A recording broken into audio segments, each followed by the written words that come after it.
New Relight opticals and computerised I clinic. हमारे यहाँ Sarojini hospital के आई स्पेशलिस्ट डॉक्टर अवेलेबल। अपनी आंखों का मुफ्त मुआयना करवाइए। जी हाँ।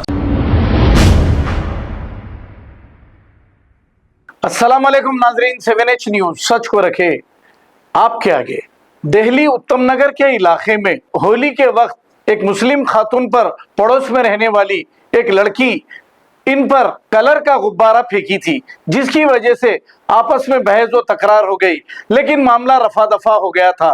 जब तरुण घर को पहुंचता है, इसे तमाम तफसीलात मालूम होती है कि पड़ोसियों से इनका झगड़ा हुआ है। आपको ये जानकर हैरत होगी कि तरुण बजरंग दल के थे और बजरंग दल के 10 से 12 लोगों को लेकर पड़ोसियों के घर पर हमला कर दिया। जवाबी हमले में तरुण जख्मी हो गया। हालांकि जवाबी हमला करने वालों में से भी एक हॉस्पिटल में जेरे इलाज और बिल्कुल सीरियस है, और इन लोगों में से भी कई लोग शदीद जख्मी हुए हैं।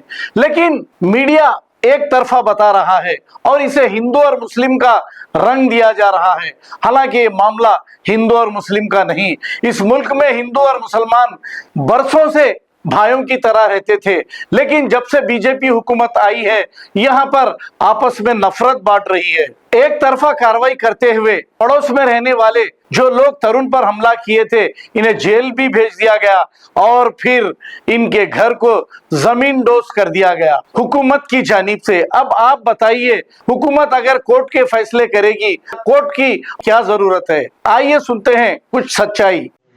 हिंदू भाई और मुस्लिम भाइयों से हाथ छोड़ के गुजारिश है कि हमारी मदद करें। हमारी मदद के लिए सड़कों पे निकले, प्लीज हमारे लिए, हमारे साथ खड़े बोले, हमारा साथ दे, हमारे लिए खड़े हुए, हमारे इंसाफ के लिए आवाज उठाए। प्लीज हमारी मदद कीजिए और मेरे लिए और हम सबके लिए दुआएं कीजिए। तरुण हत्याकांड की बातें की जा रही है और एक पहलू को गलत दिखाया जा रहा है। ये बेहद गलत तरीके से दिखाया जा रहा है। सच्चाई इस बात की है कि मेरी बुआ सारी का सामान लेने जा रही होती है, सारी का सामान लेकर आती है, तो वहां पर से तो जो 20 साल का प्रिंस होता है वो मेरी बुआ के ऊपर गंदे बलून का भरा हुआ गुब्बारा फोड़ते, जिसको मेरी बुआ देखती है और हल्ले करती है तो उसके घर वाले बाहर आ जाते हैं।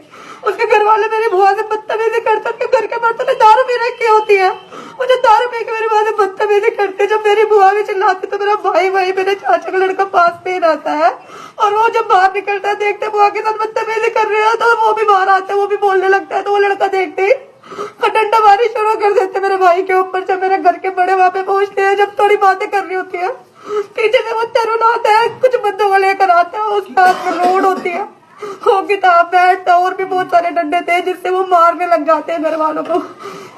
हर किसी को माथे पे वार करते हैं, हर किसी के माथे पे वार किया, हर किसी के माथे पे, हर किसी का माथा फाड़ा गया। मेरे सभी घर के बड़ों को तिहाड़ जेल में डाल दिया गया, हाथ तोड़ दिए गए। मेरे भाई को दौरे पड़ रहे थे और मेरे उस भाई का पता भी नहीं मेरा भाई किधर चला गया। उसको किडनैप करके ले गए, वो पता नहीं कहाँ पर है। हमारी मदद करो। एक ही तरफ को देखा जा रहा है, दूसरी तरफ तो कोई दिखाया ही नहीं जा रहा है। मुसलमानों को टारगेट किया जा रहा है, और ऐसा नहीं है कि हम आज ही से वहां पे रह रहे हैं, हम कई सालों से वहां पर रह रहे हैं, कई सालों से रह रहे हैं। हमारे बीच में प्यार मोहब्बत है। मेरे घर के बड़े खुद होली खेला करते हैं, मेरे बच्चे, हमारे वो बच्चे जिसको मारा गया वो खुद वहां पे होली खेलता है। हमारे घर को टारगेट किया गया है, हमारे को सताया जा रहा है, हमारी सुनाई नहीं की जा रही है। मेरी आप लोगों से गुजारिश है, हमारी मदद कीजिए। प्रधानमंत्री मोदी से हमारी गुजारिश है, हमारी मदद कीजिए। योगी जी से हमारी गुजारिश है, आदरणीय रेखा गुप्ता से हमारी गुजारिश है कि वो हमारी मदद करें। प्लीज हमारी मदद कीजिए। हमारे घर के सभी बड़ों को जो कुछ कर सकते हैं सबको तिहाड़ जेल में डाल के फेंक दे। हम घर में सिर्फ औरतें थी, हमारी मदद के लिए कोई नहीं था, हम कहाँ जाते हैं?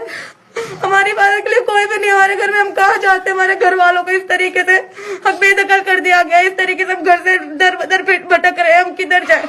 हमारे भाई का नहीं पता, मेरे भाइयों को भी जेल में डाल दिया गया, और एक छोटे भाई का नहीं पता, उसको भी पता नहीं कहाँ लेके चले गए वो लोग। शहरी का सामान लेने गई थी मेरी बुआ, और उन्होंने इतना बड़ा, छोटी सी बात को इतना बड़ा बना दिया। लोगों के घरों पे बुलडोजर चला रहे हैं, कोई ये बात आती है लोग घरों पे बुलडोजर चलाने की? ये बात है, लोग कितनी मेहनत से अपने घरों को बनाते हैं यार, कुछ तो सोचो, इंसानियत तो रखो। इतनी सी बात नहीं। वो जो लड़का, जो तरुण है, तरुण, वो उसके भाई ने हमारा घर वाला समझ के उसी के भाई ने उसके माथे पे मार दिया, वही बेहोश होकर गिर गया था। हमारे हाथों में एक डंडा तक नहीं था कि हम अपना सेल्फ डिफेंस कर सके। हम अपना सेल्फ डिफेंस करते, अगर हम अपना सेल्फ डिफेंस करते तो हमारे जाकर वो हॉस्पिटल में ना जाते, और उसके बाद उनको अच्छे से ट्रीटमेंट भी नहीं दी गई और उनको ले जाके तिहाड़ जेल में फेंक दिया गया। ये कहाँ की बात आती है? ये कहाँ का संविधान है? ये कहाँ का कानून कहता है कि एक ही पहलू को सुना जाए, दूसरे पहलू की बात ही ना रखी जाए। पुलिस के सामने घरों को तोड़ा जा रहा है, पुलिस कुछ नहीं कर रही है, घरों में आग लगाई जा रही है। हमारे घर में कुछ दिनों बाद शादी थी, हमारी शादी का सामान वगैरह सब ऐसे ही रखा हुआ है, उन सबको जला दिया गया। अब हम क्या करेंगे? हमारे घर के बड़ों को जो हमारे को संभालते हैं, बच्चे बच्चे दर बदर भटक रहे हैं, हमारा क्या होगा? अब हमारी मदद कीजिए प्लीज, हमारी मदद कीजिए। आपसे गुजारिश करते हैं, हाथ छोड़ते हैं, हमारी इस गुहार को सुनिए प्लीज। हमारे घर वालों को बेहद गंदे तरीके से घायल कर दिया गया, उनका और हमारा क्या होगा? हमारे लिए ऐसी ऐसी बातें बोली जा रही है, ऐसे अब लोगों को दूसरे पहलू के बारे में नहीं पता, तो कुछ इन्फ्लुएंसर भी हमारे बारे में गलत बातें कह रहे हैं, उनको नहीं पता। तो आप प्लीज प्लीज आप वीडियोस को देखिए और हमारी सपोर्ट में आइए प्लीज। इंसाफ का साथ दीजिए। जो लड़का तरुण है वो बजरंग दल के साथ था, बजरंग दल को सिर्फ एक मौका मिला हिंदू मुसलमान करने के लिए, जो कि हिंदू मुसलमान की तो लड़ाई नहीं थी, हिंदू मुसलमान की तो लड़ाई नहीं थी। ये वाली जो जिसको टारगेट बनाया गया है कि हम इसको हिंदू मुसलमान में बदल देंगे, ये कहाँ का इंसाफ कहता है कि आप एक इंसान को, एक ही धर्म के लोगों को टारगेट करो। प्लीज आप लोगों से मेरी हाथ जोड़ के गुजारिश है, प्लीज हमारी मदद कीजिए, प्लीज हमारी मदद कीजिए। तरुण हत्याकांड का सबसे बड़ा झूठ तो ये है कि लड़ाई एक गुब्बारे को लेकर के हुई, जबकि ऐसा नहीं था। ये दोनों ही परिवार राजस्थान के रहने वाले हैं और एक ही जगह के रहने वाले हैं। दोनों ही परिवार एक साथ दिल्ली में आए थे और सालों से रह रहे थे। दोनों ही परिवार में लेन देन भी था, मेल मिलाप भी था, सब कुछ था। लेकिन लड़ाई जिस तरीके से दिखाई गई है सरासर गलत है, झूठ है। सच्चाई ये है कि उस परिवार की जवान लड़की जा रही थी, उसके ऊपर रन डाला गया। उसके विरोध में उसका भाई जाता है, भाई के साथ मारपिटाई होती है। उसके बाद तरुण खुद अपनी जिम के 10 लड़कों को लेकर उसके घर पर चढ़ाई करता है और जब मारपिटाई होती है तो मारपिटाई में होता है कि तरुण के गंभीर चोट आती है, तरुण अस्पताल में मर जाता है। लेकिन जो दूसरा पक्ष है, उस पक्ष के 13 साल का एक बच्चा मरता है और दूसरा जो लड़का है वो भी आईसीयू में एडमिट है, जो सीरियस कंडीशन में है। उसके बाद एक भीड़ आती है और घर पे जाकर के चढ़ाई करती है, सामान लूटती है, आग जला देती है। उसके बाद आज सुबह बिल्डोजर भी चल जाता है। बहरहाल कई घटनाएं पिछले 3 दिन में हुई, जैसे कि हरियाणा के पल्ला में एक मुस्लिम ट्रक ड्राइवर को बजरंग दल के लोगों ने गोली मार के हत्या